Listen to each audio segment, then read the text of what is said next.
حضرت اسماعیل علیہ السلام نے، کیونکہ چشمہ تھا نا وہاں پانی کا، وہ تو ایسی زمین تھی جہاں سرے سے گھاس کا تنکا بھی نہیں تھا. دیکھو اس میں بڑی حکمت ہے. ابراہیم علیہ السلام کے دو بیٹے، ایک کا نام اسحاق اور ایک کا نام اسماعیل. اسماعیل علیہ السلام مکہ میں آباد ہوئے، ان کی ایڑیوں سے زمزم کا چشمہ پیدا ہوا.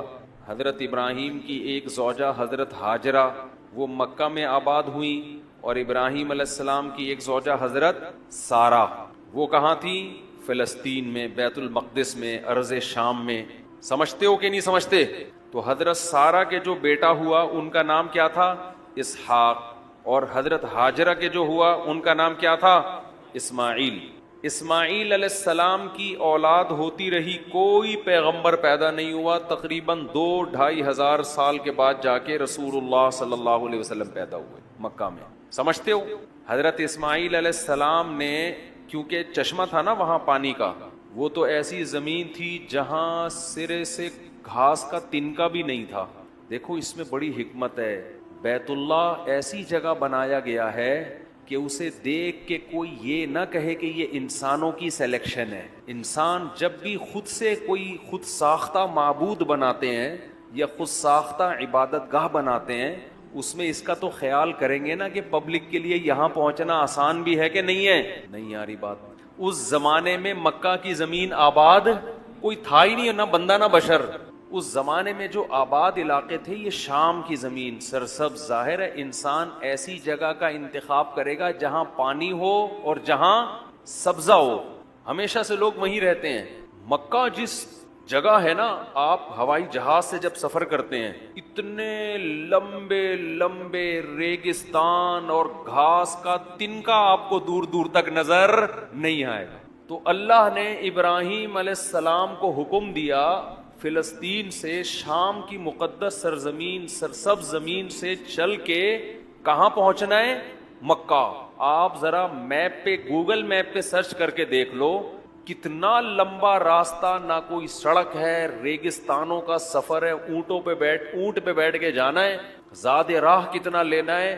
یہ خود اس کی علامت ہے کہ یہ انسانوں کا بنایا ہوا گھر نہیں ہے. یہ ورنہ انسان ایسی لوکیشن کا کبھی بھی انتخاب نہ کرتا.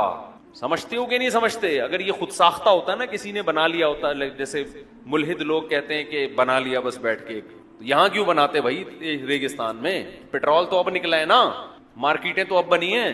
وہ اتنی دور جا کے نا 4 پہاڑوں کے بیچ میں اللہ نے کہا کہ گارے مٹی کا گھر بنا دو. اس میں بڑی حکمت تھی تاکہ لوگوں کو یقین آ جائے کہ اس جگہ کی سلیکشن یہ اللہ کی طرف سے ہے، اس میں انسان کی رائے کا دخل نہیں ہے. تو ابراہیم علیہ السلام حضرت ہاجرہ کو لے کے وہاں پہنچے، اور یہ بھی بڑی قربانی. وہ کہہ رہی ہیں مجھے ایسی جگہ کیوں لے کے جا رہے ہو؟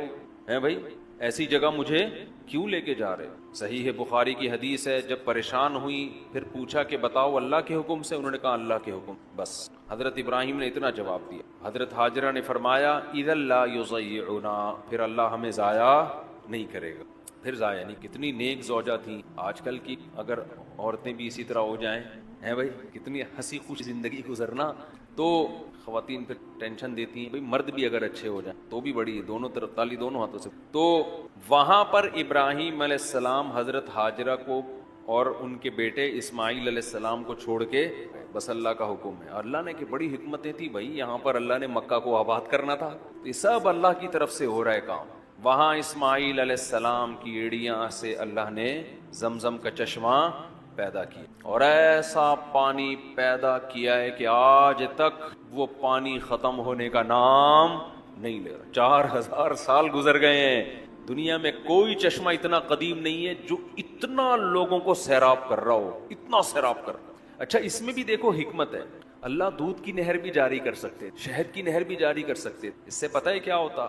پھر غیر مسلموں کو موقع مل جاتا کہ یار یہ قدرتی طور پر نا ایک یونیک قسم کی جگہ ہے، تو اس یونیک ہونے کی وجہ سے اس جگہ کو لوگوں نے عبادت گاہ بنا لیا. سادہ پانی نکالا ہے، ٹھیک ہے نا، کیونکہ زندہ رہنے کے لیے پانی بہرحال ضروری ہے. کوئی بھی عجیب سی چیز ہو جاتی ہے نا، معجزہ تو ظاہر ہو جاتا، لیکن لوگ کہتے یار یہ اندر کچھ زمین میں کچھ کیمیکل مل کے دودھ جیسی چیز نکل رہی ہے، تو کہیں سے لوگ گزرے ہوں گے، انہیں کوئی ایسا کیمیکل نظر آیا ہوگا، تو اسی جگہ کیونکہ ہر عجیب چیز کو لوگ کیا بنا لیتے ہیں؟ معبود ہوتا ہے نا، ہر عجیب چیز کو لوگ نا معبود بناتے. اللہ نے کہا کچھ بھی عجیب نہیں ہوگا یہاں پہ، ریگستان، بیابان، نہ پیداوار، بواد غیر ذی زرع، گھاس کا تنکا نہیں ہے، کوئی اٹریکشن کی چیز یہاں پہ نہیں ہوگی. پانی تو اس لیے کہ وہ تو زندہ رہنے کے لیے، پانی بھی نہ ہوتا تو پھر تو مر جاتے نا، لیکن پانی ایسا خاندانی پیدا کیا کہ آج تک وہ پانی ختم ہونے کا نام نہیں لے. تو اب وہاں پر حضرت ہاجرہ اپنے بیٹے اسماعیل علیہ السلام کے ساتھ جا کے رہنے لگی. پانی جمع ہو گیا. اسماعیل علیہ السلام کا گزر بسر کیسے ہوتا تھا؟ کہتے ہیں کہ کچھ ہی وقت میں وہاں نا ایک قبیلہ گزرا ہے، سفر کرتے ہوئے نہیں، قافلے جا رہے ہوتے، تو ان کو پانی کا احساس ہوا. پہلے زمانے میں پانی بڑی نعمت تھی. جرہم قبیلہ تھا، انہوں نے آ کے وہاں پڑاؤ ڈال دی. تو وہیں پر اسماعیل علیہ السلام کی شادی ہوئی اسی خاندان کی کسی لڑکی سے، کسی خاتون. پھر اسماعیل علیہ اور وہ قبیلہ وہیں آباد ہو گیا. اور حضرت اسماعیل علیہ السلام کا جو گزر بسر تھا نا، کھانا پینا، وہ تھا شکار سے. وہ کیا کرتے تھے؟ شکار. حدیث میں آتا ہے ارمو فإن اباکم کھانا رامیا. نبی صلی اللہ علیہ وسلم جب صحابہ کو جنگ میں تیروں کی ترغیب دیتے، فرماتے تمہارے باپ اسماعیل تیر انداز تھے، تم بھی تیر اندازی سیکھو، تیر چلانا سیکھو. ارطغرل سے کم از کم یہ فائدہ ہو گیا، لوگوں کو تیر تلوار سے تھوڑی سی محبت ہو گئی. تو حضرت اسماعیل کا گزر بسر کیا تھا؟ کیونکہ وہاں نہیں تھا مدینہ. پھر تجارتیں شروع کی، لوگوں نے دور دراز جانا شروع کیا. تو پھر عرب لوگ تجارتوں کے، شام کی تجارت، شام قافلے جایا کرتے تھے، تجارتی سامان لاتے تھے. خیر، تو ادھر اسماعیل علیہ السلام کے آگے ابراہیم علیہ السلام کے دین کو اسماعیل علیہ السلام نے فالو کیا. توحید پرستے آہستہ آہستہ آہستہ ان کی اولادوں میں بت پرستی اور شرک آنا. یہ شرک اتنی گندی چیز ہے، یہ دینداروں میں بھی آتی ہے، اور یہ محبت کے نام پہ آتی ہے. یاد رکھو، جو مذہب کو فالو نہیں کرتے ان میں کبھی بھی بت پرستی نہیں ہوتی. ہمیشہ بت پرستی کے پیچھے اندھی عقیدت ہے. ہمیشہ بت پرستی کے پیچھے کیا ہے؟ اندھی عقیدت. بزرگوں سے، اہل اللہ سے ان کو باپ بنا لیتے ہیں، پتہ نہیں کیا سمجھتے ہیں کہ یہ کچھ عجیب سی چیزیں ہیں. یہ بھائی بزرگ ہماری طرح کے انسان ہوتے ہیں، کھاتے ہیں پیتے ہیں، ان کو ہمارے بارے میں ککھ بھی پتا نہیں ہونا. ان سے عقیدت صرف ان کے نیک عمل کی وجہ سے ہوتی ہے. باقی نہ وہ گنجے کے سر پہ بال نکال سکتے ہیں، نہ وہ اندھے کو بینائی دے سکتے. کسی کے ہاتھ پہ کوئی کرامت ظاہر ہو جائے تو وہ بھی اللہ کی طرف سے ہوتی ہے. ہاتھ ان کا ہوتا ہے، کام کرنے والا کون ہے؟ اللہ. تو اللہ نے ان کو اختیارات پھر بھی نہیں دیے ہوتے کہ جب چاہیں گے گنجے کے سر پہ ہاتھ رکھیں گے بال نکل آئیں گے. ایسا نہیں ہوتا. پتہ نہیں گنجے کی مثال مجھے کیوں ذہن میں آتی ہے، مثالیں تو اور بھی بہت ساری ہیں، لیکن جو گنجے کی مثال دینے میں مزہ آتا ہے وہ کسی اور مثال میں نہیں آتا. تو ادھر اس ابراہیم علیہ السلام کے بیٹے جو ادھر ارض شام میں، وہ تھے اسحاق علیہ السلام. اللہ نے ان کو یہاں کے لیے منتخب کیا. اسحاق علیہ السلام کے بیٹے یعقوب علیہ السلام. یعقوب علیہ السلام بھی نبی، حضرت اسحاق بھی نبی. یعقوب علیہ السلام کے 11 بیٹے، جن میں 2 کے نام ہمیں ملتے ہیں، ایک بنیامین اور ایک یوسف علیہ السلام. حضرت یوسف علیہ السلام کو اللہ نے نبوت عطا فرمائی. یوسف علیہ السلام کو بھائیوں نے کنویں میں ڈال دیا. یہ ہم تفصیل پڑھیں گے آگے، بھی تو خلاصہ بیان کر رہا ہوں. پھر کنویں سے نکل کے مصر کے بازاروں میں فروخت ہوئے، ہوتے ہوتے بادشاہ کے محل میں پہنچتے پہنچتے مصر کے بادشاہ بنے. تو جو مذہب مخالف لوگ ہیں وہ ایک اشکال یہ بھی کرتے ہیں کہ ٹھیک ہے ہم مانتے ہیں کوئی اس کائنات کو بنانے والا ہے، مانتے ہیں ہم منکر نہیں ہیں، ان دلائل کو ہم تسلیم کرتے ہیں کہ یہ خود بخود نہیں ہو رہا، بلکہ کوئی ہے جو اس کائنات کو چلانے والا ہے، لیکن وہ اللہ نہیں ہے، وہ اربوں کا معاذ اللہ بنایا ہوا خدا نہیں ہے. وہ کوئی طاقت ہے جو بڑے ٹھیک طریقے سے اس کائنات کے نظام کو چلا رہا ہے، کیونکہ یہ خود بخود نہیں چل سکتا. کہتے ہیں ہم بھی مانتے ہیں، اتنے بیوقوف نہیں ہیں کہ ہم بنانے والے کا انکار کر دیں. 2 اینٹیں آپس میں خود بخود نہیں لگ سکتی، تو یہ پورا سسٹم خود بخود کیسے چل سکتا ہے؟ لیکن وہ عربوں کا بنایا ہوا معاذ اللہ خدا، کیونکہ جس اللہ کو ہم مانتے ہیں اس اللہ کی ہمیں پہچان کس نے کرائی؟ محمد صلی اللہ علیہ وسلم نے. اور محمد صلی اللہ علیہ وسلم عرب تھے، عربی تھے، تو ہم عربوں کا جو سلیکٹڈ گاڈ ہے، جو عربوں نے جو اس کو پیش کیا، ہم اس کو نہیں مانیں گے. یعنی ہم مانتے ہیں کہ اللہ ہے مگر یہ والا نہیں جس کی مسلمان عبادت کرتے ہیں، بلکہ وہ ایک، پھر ان سے پوچھو وہ کون ہے، کہنے بس ایک طاقت ہے جس نے انسانوں کو بنایا اور یہ نظام کو چلایا۔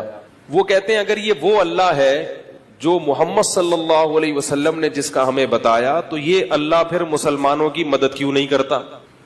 اس نے یہ بھی کہا کہ جب کرین گری ہے حاجیوں کے اوپر تو اس اللہ نے اپنے مہمانوں کو بچایا کیوں نہیں ہے؟ بھائی بیت اللہ کی بھی ریپیئرنگ ہوتی ہے نا کہ نہیں ہوتی؟ اور یہ جو اللہ کا گھر ہے تو یہ اللہ جو ہے جو اس کائنات کو بنانے والا وہ اس گھر کو بچاتا کیوں نہیں ہے؟ سیلاب میں بعض دفعہ وہ یہ جو ہے نا آپ کا مقام ابراہیم، یہ کئی دفعہ سیلاب میں بہ گیا ہے، اس کو پکڑ کے لا کے اپنی جگہ فٹ کرتے ہیں۔ کئی بار بیت اللہ پانی میں ڈوبا ہے، کئی بار ایسا ہوا ہے۔ تو یہ اللہ اپنے گھر کو بچاتا کیوں نہیں ہے؟ اور یہ اللہ حاجیوں پر جو کرین گری ہے تو اس نے اپنے گھر میں آنے والے مہمانوں کو بچایا کیوں نہیں؟ اس طرح کے اور بھی کچھ اشکالات۔ تو میں نے ایک بات آپ کے سامنے، اس سوال سمجھ میں آیا ہے؟ آواز سب کو آ رہی ہے؟ یہ جو کہا جاتا ہے نا کہ اللہ نے اپنے گھر کو بچایا کیوں نہیں، تو بھائی یہ جو دنیا ہے نا، دنیا یہ دارالامتحان ہے، اس میں اللہ نے یہ نہیں کہا کہ یہ دنیا اسباب سے ہٹ کر چلے گی، ایسا اللہ نے کہا ہی نہیں ہے۔ رسول اللہ صلی اللہ علیہ وسلم نے ارشاد فرمایا کہ قرب قیامت میں ایک حبشی کالے شخص کے ذریعے جو چھوٹے قد کا ہوگا اور باریک پنڈلیوں والا ہوگا وہ بیت اللہ کو ڈھا دے گا۔ جب بیت اللہ گر جائے گا تو حج بھی ختم۔ تو اللہ تعالیٰ یہ کام ہونے دیں گے کیوں؟ دنیا میں برائی پھیلے گی، اللہ تعالیٰ نے شیطان کو مہلت دی ہوئی ہے۔ اگر اللہ اپنے گھر کی حفاظت نہیں کرتا اس لیے کہ وہ کر نہیں سکتا، پھر یہ اشکال ہوتا ہے کہ محمد صلی اللہ علیہ وسلم نے جس خدا کا تصور پیش کیا وہ خدا تو معاذ اللہ کیا ہے؟ عاجز ہے۔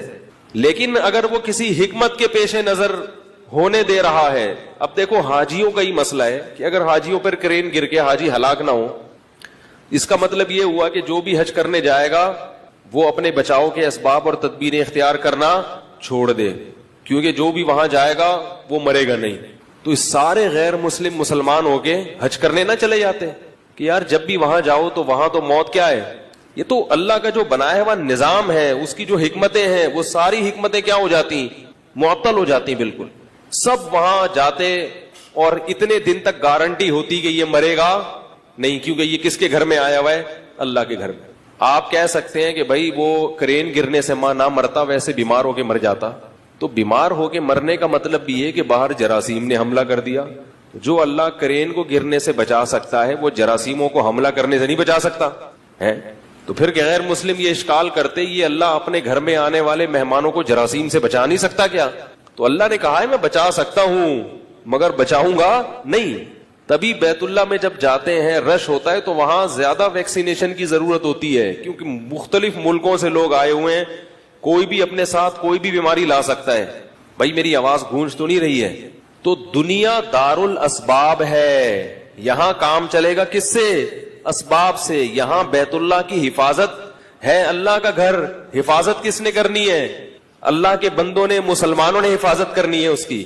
اور جب اللہ چاہتا ہے اسباب سے ہٹ کر حفاظت کر کے دکھاتا بھی ہے، تاکہ یہ بتانے کے لیے کہ میں کر سکتا ہوں جو چاہوں، باقی کب میں کروں گا کب نہیں کروں گا یہ میری مرضی ہے، اس میں تمہارا مشورہ نہیں چلے گا۔ جیسے اللہ تعالیٰ نے ابرہا کے لشکر کو بچایا اور ابابیل چھوٹے چھوٹے پرندے بھیجے جنہوں نے ابرہا کے لشکر کو تباہ و برباد کر دیا، یہ بھی تو اللہ نے اپنی قدرت دکھائی کہ میں چاہوں تو بچا سکتا ہوں، اب میری مرضی بچاؤں یا نہیں بچاؤں۔ ابرہا کا جو لشکر تھا اس پر کسی کو اشکال ہوگا کہ وہ بھی تو مسلمانوں کا دعویٰ ہے نا۔ بھائی مسلمان یہ کہتے ہیں، مجھے اپنی آواز میرے کان میں سمجھ میں نہیں آ رہی، گونج رہی ہے، آپ کو بھی گونج رہی ہے، تو میری کچھ سمجھ میں کیوں نہیں آ رہی میں کیا کہہ رہا ہوں؟ تیز ہے؟ اچھا بہرحال گونج رہی ہے آواز، خیر اب اس کو چھیڑے نہیں ورنہ بالکل ہی کہیں غائب نہ ہو جائے۔ تو ایک اشکال ہوگا کہ ہم جو کہتے ہیں کہ اللہ تعالیٰ نے بیت اللہ کو بچایا تیل کے ذریعے، چھوٹے چھوٹے پرندے کنکریاں لے کے آئے اور ہاتھی کے اوپر وہ کنکریاں پھینکی ہیں، وہ ہاتھی کیا بن جاتے تھے؟ بھس ہو جاتے تھے۔ تو یہ بھی تو مسلمان کہتے ہیں ممکن نہیں یہ مسلمانوں نے خود واقعہ گڑھ لیا ہو. کیا خیال ہے بھائی؟ ابے بھائی آپ لوگ کی غیر مسلم کی سمجھ میں کیا آئے گا ہے بھائی؟ ہم کہتے ہیں نا دیکھو اللہ بچا اپنے گھر کو بچایا نا اللہ نے. اگر یہ اللہ کا گھر نہ ہوتا جس کو وہ کہہ رہے ہیں اربوں کا خدا، اربوں کا، یہ گھر اللہ